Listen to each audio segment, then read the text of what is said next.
Mrs. Green Apple, it is time to start the next album in our listen through to their entire discography. Yes, we are going to the self-entitled album, Mrs. Green Apple, because the thing is, we just finished doing 12. Which was their first full-length album, and then the next thing up, well, it came out almost exactly a year later. Just realised you can't see the names of the albums on the screen.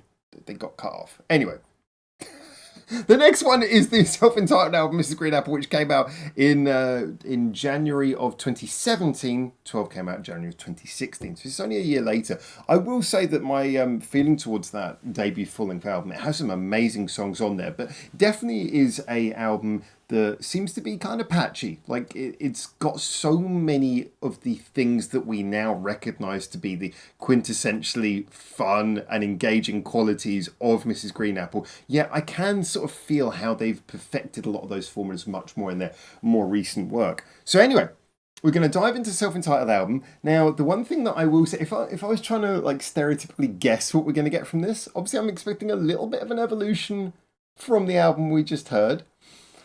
But do you know what? I feel like almost every Mrs. Green Apple album, in my opinion, starts kind of shaky and gets better and better and better, and usually ends really well. I don't know why that is. It just tends to be my feeling about the ones I've heard thus far. This is talking about the full-length albums. I've done 3 full-length albums now.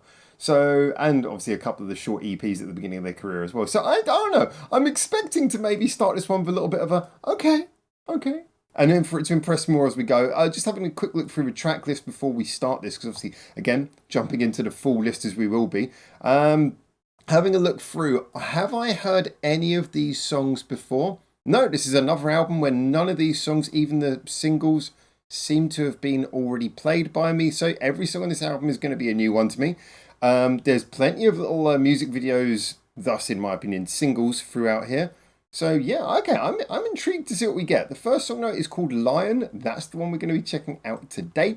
So obviously no music for this, but this is the opener. As always, I'll give my thoughts on the song not only from the context of what I think of the song, but also from the context of what I think of it in its position in the album. And while an album opener is a hell of an important and interesting thing to be. So imagine you're a Mrs. Green Apple fan. It's January of 2017. Christmas 2016 has gone. 2017 has begun. New year, all of that is done. And here you are with the brand new Mrs. Green Apple album. It's just arrived. What is the first thing you hear? Well, it would be this.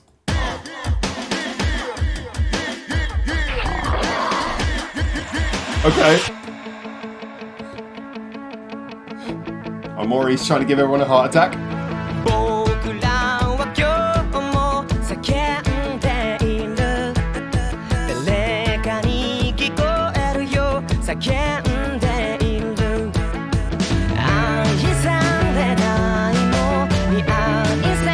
Some of his signature shifting drum beats.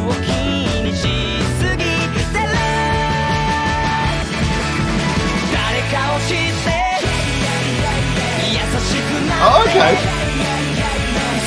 That's very pop punk. Oh, but I love this.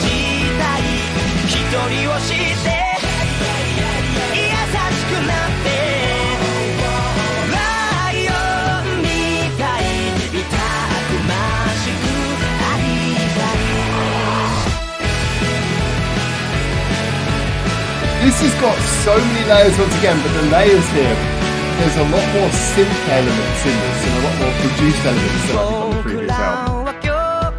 You can see he's playing with that here.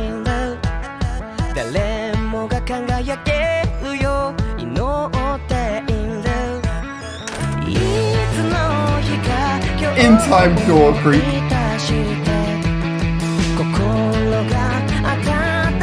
That's a very pop punk muted guitar.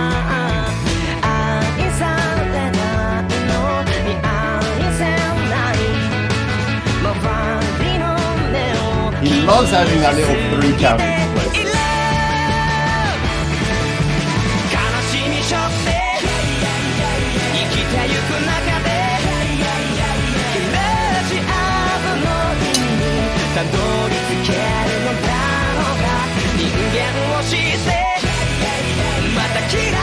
It's a good chorus. Definitely.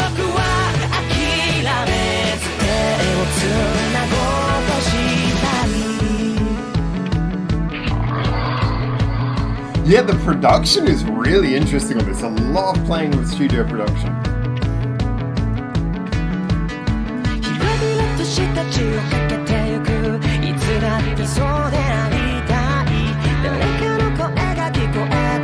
Nice build up.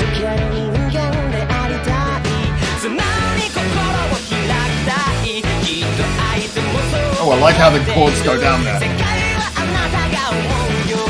You get a little bit lower and then back up. Yeah. Oh. Interesting. Just a very interesting pull back there. And now we've got Eurovision.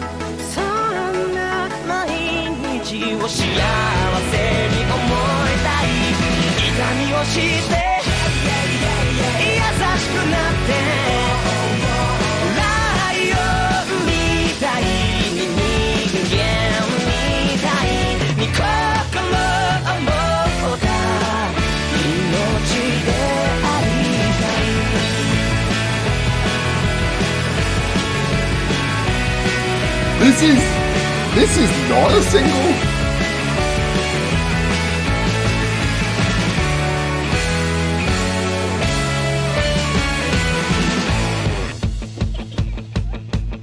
Creepy child laughter in the background.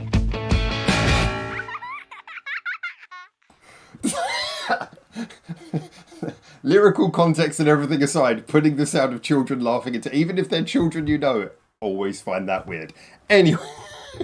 This was really intriguing. You know, I was just saying how Mrs. Green Apple albums have a habit of starting on a little bit of a wobbly foot, maybe. This feels a little bit more like those first two EPs where it just launches straight in with something punchy that actually really gets you energized. I thought this was a really good album opener. I was saying a moment ago how, to me, it was kind of surprising that this is not technically a single. And I think I kind of stand by that on the basis that, realistically speaking, this is super catchy. It's super fun. I mean, yes, they maybe have evolved their identity a little bit in the years since, but certainly this is one of those songs where I think it still would have... Yeah, I definitely think people would have showed up for this if it was a single. So it only makes me more excited to see what songs actually were singles on the rest of the album. Or at least, you know, as I always say, in my opinion, in the era we're in right now, a single is more about what a record company is willing to pay money to have a music video produced for than necessarily what actually gets printed on a CD. But yeah, I think this was a really strong opener. It's interesting because I mentioned that I was hearing some synthetic elements in there. So a lot of that could just come down to the choice of keyboard sounds, you know. It is interesting that on 12, we did have some slightly more synthetic moments. But as a general, they felt very lo-fi. Like it felt almost like they were experimenting, but not so confident with the more synthetic elements. You know, Mrs. Green Apple songs are very much built on musicianship, and it is very true that everything we've heard up until this point, and you know, since has always had this strong streak of having beautiful musicianship from keyboards, bass, drums, piano, and yeah, guitars and vocals, obviously. Drums very much so. I got to be honest, I'm a big. I got to learn her name, but the drummer, she's really good. Some of the stuff she does in some of these songs, but. Yes, this is the first sign, I feel, at the beginning of this album, of a kind of a confidence with production. And I'm wondering whether it's fully possible that, you know, when they recorded 12, there's probably a longer gestation period on recording that. I don't know this for sure, but my feeling is that was probably the first time they really got a lot of time to properly sit down in a studio and really just sort of kind of almost live in that environment. A lot of the time you find this with bands when they do their debut albums, if they're not being pressured or anything, then they'll usually have a lot of time to just get used to the studio, get used to the equipment, and they'll play with things they've never played with before. And I wonder if Omori, during that time between the two albums, found himself playing with a lot more production things and becoming more confident with that. Because this song... Yeah, everything from that opening bit where you kind of got like a bit of a loop in there, you can almost feel the joy of a songwriter who's like, I've been playing around with this. I've got this kind of cool little loop that I've done. I'm going to stick that right at the beginning of the very first song of the album because that'll slightly freak people out. And it was the way it came in was just like, what? And, you know, to be honest, nothing is completely off of the realm of possibilities for someone like Omori, but this is something where just the way it comes in, immediately it grabs your attention. I feel like at this point we're in some kind of like, late 80s, early 90s Public Enemy remix album. And then it comes in with this. You've got the muted guitar straight away, but now you've also got that very sort of synthetic thing. Could do that on the keyboard, but that could also be a programmed in loop, which I think is quite probable at this point. So a lot of synths again, the guitars and everything, but even the guitars in this song, they feel like compressed guitars. Now, by the way, there's a lot of confusion about what the word compression means. There's actually two definitions of the word compression in music alone. So, but basically, sometimes you want to give something a slightly more flatter but more controlled sound.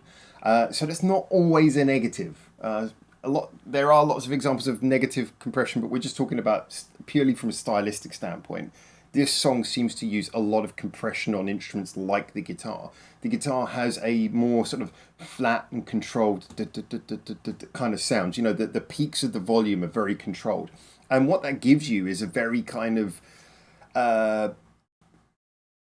like slick kind of sound. Everything sounds very clear and crisp, and it has definitely has a pop punk-esque quality in that. The guitars sound less like snarling amplifiers and more like controlled kind of sounds that just kind of have the right punch. So the net result is when this comes into its chorus, which is kind of anthemic and rocking, what you have is a sound that actually, compared to the previous albums that were a little bit more raw sounding, this feels much more studio produced, much more controlled sounding. For better or worse. Some people like it, some people don't. But this definitely feels like, from a production standpoint, it feels like it's approaching from a different angle. Let's just get a quick listen to that.